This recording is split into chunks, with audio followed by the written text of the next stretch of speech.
हिंदी की एक कहावत बहुत मशहूर है, कंगाली में आटा गीला। हाल ही में नए नए दोस्त बने बांग्लादेश और पाकिस्तान एक बार फिर से दोस्ती को लेकर एक बड़ी कीमत चुकाने को तैयार हैं। दोस्तों, हाल ही में पाकिस्तान के आर्मी चीफ आसिम मुनीर ने कहा था कि हिंदू और मुसलमान कभी एक नहीं हो सकते। लेकिन दोस्तों, यह भी बात सच है कि मुसलमान और मुसलमान भी कभी एक नहीं हो सकते। ये भी हमेशा से लड़ते ही रहेंगे और बांग्लादेश और पाकिस्तान भी उसका जीता जागता एग्जाम्पल है। जब 1971 के अंदर पाकिस्तान के मुसलमानों ने बांग्लादेश के मुसलमानों के ऊपर अत्याचारों की सारी हदें क्रॉस कर दी, और वही चीजें आज बलूचिस्तान के मुसलमानों के ऊपर हो रही हैं। बलूचिस्तान के मुसलमानों का भी जेनोसाइड पाकिस्तान के मुसलमान कर रहे हैं। लेकिन फिर भी दोस्तों, नए नए दोस्त बने और नई नई दोस्ती की हवा में एक आसमान छू रहे पाकिस्तान को अब होश ठिकाने वाली बातें बांग्लादेश करने लगा है। बांग्लादेश की सरकार आई है और कह रही है पाकिस्तान को कि 1971 के लिए माफी मांगो पाकिस्तान।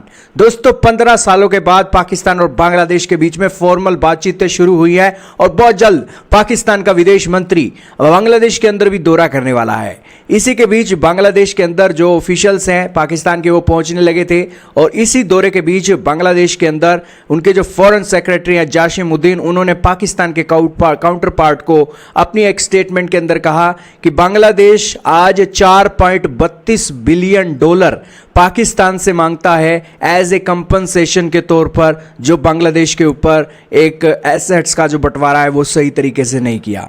इसके अलावा 1971 के जेनोसाइड्स के लिए हम पब्लिक अपोलॉजी पाकिस्तान से डिमांड करते हैं, फिर जाकर आपके साथ बातचीतें होंगी।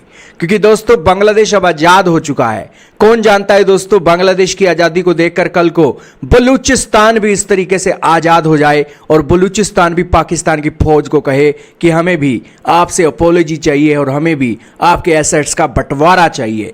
तो यही कारण है कि हिंदू और मुसलमानों के ऊपर पाकिस्तान के आर्मी चीफ बोल रहे थे कि ये कभी एक नहीं हो सकते। तो दोस्तों, मुसलमान और मुसलमान भी कभी एक नहीं हो सकते, उनमें भी बहुत बड़ा अंतर है और इसी के साथ उनके भी गोल अलग हैं, उनके भी कस्टम रीति रिवाज और हैं।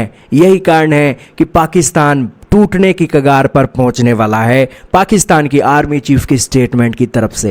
एक तरफ भारत देश जोड़ने की बात कर रहा है, पाकिस्तान का आर्मी चीफ तोड़ने की बात कर रहा है। यही कारण है कि एक पाकिस्तान टूटा था, बांग्लादेश बना था, और अब दूसरी बार पाकिस्तान टूटेगा और बलूचिस्तान बनेगा। यही कारण है कि पाकिस्तान के आर्मी चीफ की यह स्टेटमेंट सदियों तक याद रखी जाएगी पाकिस्तान को तोड़ने के लिए।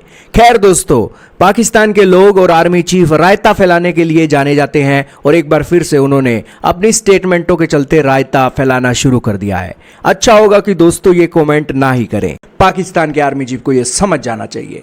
खैर दोस्तों, 15 सालों के बाद नए नए दोस्त बने। बांग्लादेश और पाकिस्तान की दोस्ती क्या आगे चल भी पाएगी? क्योंकि कंगाली में पाकिस्तान का पहले ही आटा गिला हुआ पड़ा है। उस गिले हुए आटे के अंदर पाकिस्तान क्या तो आटा खाएगा और क्या बांग्लादेश को देगा। खैर, दोनों ही कंगाल देश और दोनों ही कंगाली के अंदर एक दूसरे का मुंह देख रहे हैं कि यार इससे मैं बेनिफिट कमा लूं, उससे मैं बेनिफिट कमा लूं। खैर दोस्तों, आपका क्या मानना है बांग्लादेश और पाकिस्तान के बारे में, जो आजकल कंगालिस्तान के हालातों पर गुजर रहे हैं? कमेंट सेक्शन में जरूर बताइएगा।